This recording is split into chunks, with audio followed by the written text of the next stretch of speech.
येत्या दिवसात विधानसभा निवडणुकीचा बिगुल वाजणार आहे आणि खरं पाहायला गेलं तर भंडारा जिल्ह्यातील हाय व्होल्टेज मानल्या जाणाऱ्या तुमसर मोहाडी विधानसभा क्षेत्राचे माजी आमदार चरण वाघमारे हे सुद्धा आता निवडणुका लढवणार आहेत। अशात आता ते कोणत्या पक्षाकडून लढवतील याकडे आता सर्वांच्या नजरा लागल्या आहेत। आपल्यासोबत माजी आमदार चरण भाऊ आहे। भाऊ, काय सांगाल, आपण विधानसभा निवडणुकीचे वारे वाहू लागलेले आहेत, निवडणूक लढणार का?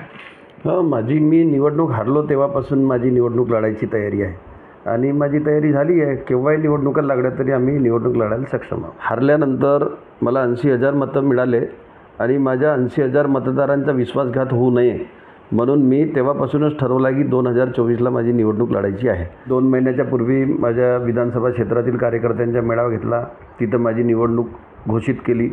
त्यानंतर जिल्हा परिषद क्षेत्रनिहाय मेळावे घेतले, त्याही ठिकाणी मी स्वतंत्र निवडणूक लढणार म्हणून सांगितलं आहे। आता मोहाडी तालुक्यातले जवळपास 95 गाव मी फिरलो, प्रत्येक गावात कार्यकर्त्यांच्या बैठका घेतल्या, त्याही ठिकाणी मी स्वतंत्र निवडणूक लढायची म्हणून सांगितलं। माझ्या संपर्कामध्ये अनेक पक्षाचे लोक आहेत। वेळेवर मला पोषक ज्या पक्षात वाटेल त्या पक्षाची उमेदवारी घेईन, नाहीत माझी निवडणूक लढायची स्वतंत्र तयारी आहे। स्वतंत्र आपण लढवणार आहात, परंतु मागे आता तुतारीचा एक कार्यक्रम झाला, शिवस्वराज्य यात्रा आली होती, त्यानिमित्तही आपल्या नावाचा सूर उमटला।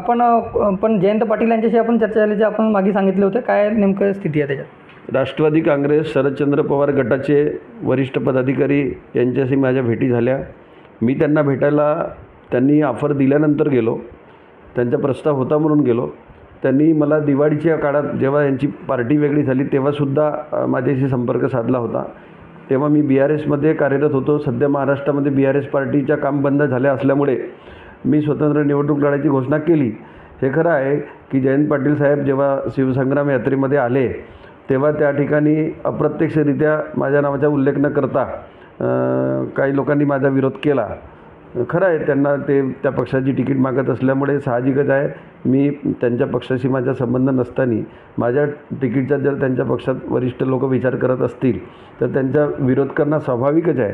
पण मला हे समजलं नाही की त्या स्टेजवर जयंत पाटील साहेब आणि अनिल देशमुख साहेब यांनी जे रुलिंग आमदार आहेत त्यांच्याबद्दल गद्दार हा शब्द वापरून त्यांच्या विरोधात मतदान करण्याच्या कार्यकर्त्यांना आवाहन करत असताना जे लोक तिकीट मागत होते त्यांनी त्यांच्याबद्दल एक शब्दही काढला नाही किंवा विरोधाचाही काढला नाही किंवा फेवरचाही काढला नाही।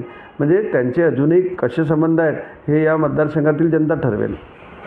पण मला समजा राष्ट्रवादी काँग्रेस पक्षामध्ये पोषक वातावरण असला आणि शरदचंद्र पवार साहेबांनी तो वातावरण तयार करून मला तिकीट देण्याचा विचार केला तर मी कार्यकर्त्यांशी चर्चा करून निर्णय घेईन। रुपेश सपाटे, TVN मराठी, भंडारा।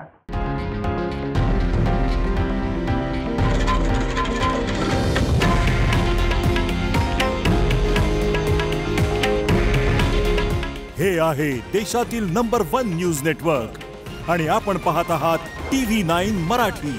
काळजी तुमची, हित महाराष्ट्राचं।